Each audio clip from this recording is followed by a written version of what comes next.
धैर्यशील पाटील यांची खासदारकी केवळ 17 महिन्यासाठीच असल्याचा उल्लेख नांदगाव येथे झालेल्या कार्यक्रमामध्ये शेतकरी कामगार पक्षाचे सर्वेसर्वा तथा आरडीसी बँकेचे चेअरमन जयंत पाटील यांनी केले। संत नामदेव माध्यमिक विद्यालय व कनिष्ठ महाविद्यालय नांदगाव या ठिकाणी स्वर्गीय नेते नामदेव शेठ खैरे यांच्या पुतळ्याचे अनावरण तसेच सुशीलाताई नामदेव शेठ खैरे रंगमंच याचे उद्घाटन तसेच विद्यालयाचे प्राचार्य श्री संभाजी गणपत ढोपे यांचा सेवापूर्ती हा कार्यक्रम आयोजित करण्यात आला होता। या कार्यक्रमाला रायगड जिल्हा बँकेचे चेअरमन जयंतभाई पाटील उपस्थित होते। प्रमुख पाहुणे म्हणून या कार्यक्रमाचे अध्यक्ष सुरेश शेठ खैरे घोराई शिक्षण प्रसारक मंडळ तसेच आरडीसी बँकेचे व्हाईस चेअरमन म्हणून उपस्थित होते। शेतकरी कामगार पक्षाच्या माध्यमातून पाली येथे शेतकरी कामगार पक्षाच्या कार्यालयाचे उद्घाटन करण्यात आले। जयंत पाटील यांच्या हस्ते या कार्यालयाचे उद्घाटन करण्यात आले।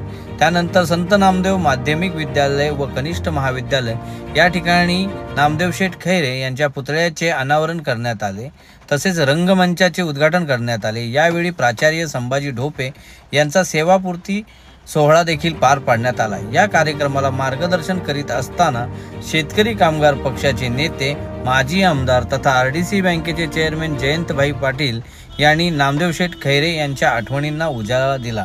अनेक किस्से उदाहरणं सांगत त्यांनी नामदेव शेठ खैरे यांच्या सामाजिक राजकीय आणि शैक्षणिक क्षेत्रात असलेले वर्चस्व याबाबत माहिती दिली। तसेच याच भाषणामध्ये बोलत असताना त्यांनी सांगितले की धैर्यशील पाटील हे केवळ 17 महिन्यासाठीचेच खासदार आहेत। या 17 महिन्यातील 6 महिने आचारसंहिता आणि उर्वरित महिने कामकाज शिकण्यामध्ये धैर्यशील पाटील यांचं जाणार आहेत असं बोलल्याने सभागृहात एक प्रकारे हसाच पिकला।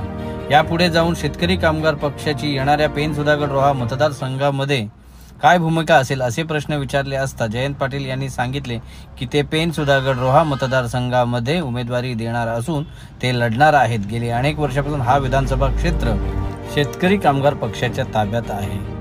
शेतकरी कामगार पक्षाने या ठिकाणी अनेक वेळा भाई मोहनराव पाटील असतील किंवा धैर्यशील पाटील असतील यांच्या माध्यमातून या ठिकाणी आमदार दिलेले आहेत। त्यामुळे आम्ही या मतदारसंघात निवडणूक लढविणार आहोत। हा मतदारसंघ आमच्यासाठीच खुला असणार आहे।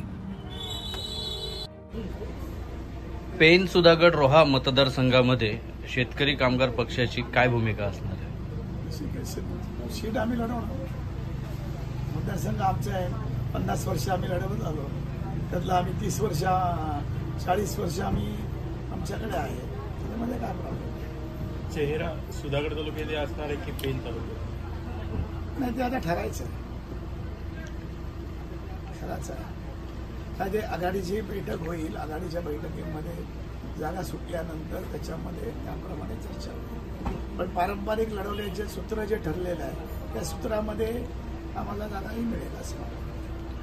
मागील विधानसभा निवडणुकीमध्ये धैर्यशील पाटील हे निवडणूक लढवित असताना त्यांचा भाजपचे रवी पाटील यांच्या विरोधात जो पराभव झाला आणि त्याच्यानंतर जो त्यांनी भाजपमध्ये प्रवेश केला, तर त्यामुळे शेतकरी कामगार पक्षाला सुधागड तालुक्यात किंवा विधानसभा मतदारसंघात काय फरक पडणार आहे का?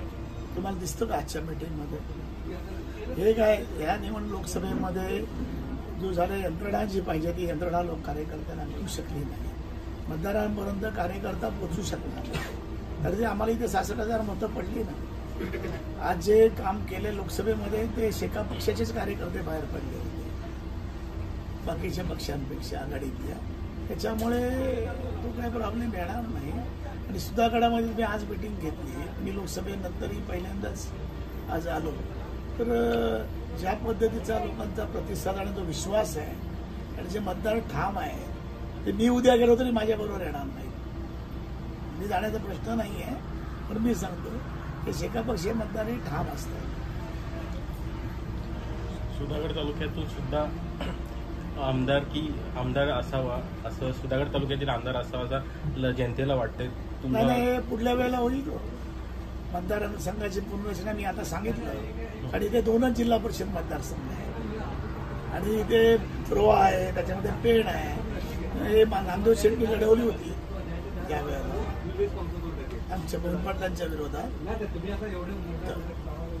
त्याप्रमाणे आज तरी ते यंत्रणा उभा करणारा आमच्याकडे सक्षम उमेदवार नाही. तो तयार करू आम्ही आणि मग सुधागडला पण.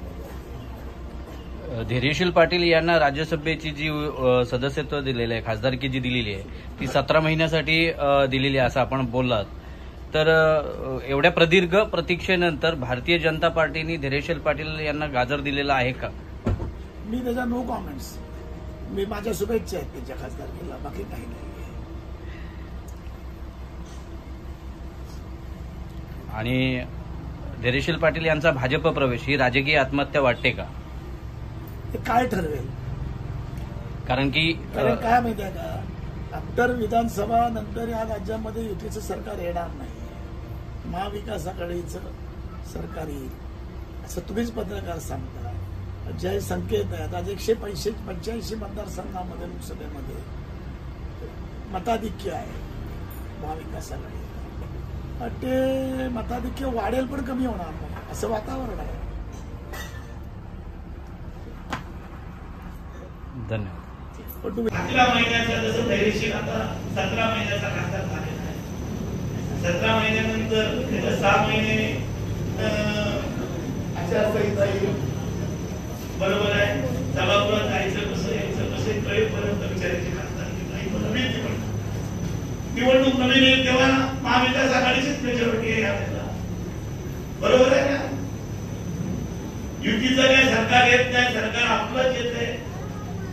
सांगितलं वाईट आहे त्याला पुढे काय तरी आपलं चांगलं आहे. माझं काही वाईट बोलत नाही आहे. परंतु जे आहे वस्तुस्थिती आपल्याला